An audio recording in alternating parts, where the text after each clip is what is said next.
Hello everybody. Today I'm going to show you how to change Windows theme. That means the color, the background, the fonts. So let's get right into it. You go down to the bottom left hand corner and you type theme. As you can see, it says themes and related settings.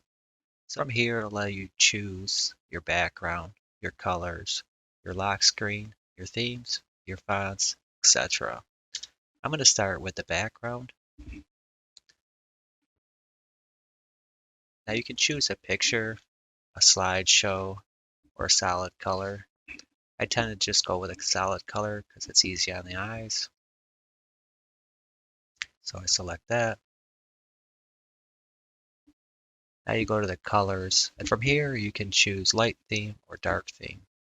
So here I chose dark theme, and as you can see, it inverts the colors so that your text is white and your background is black.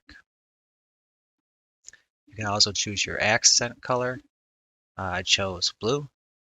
However, you can choose whatever color you desire.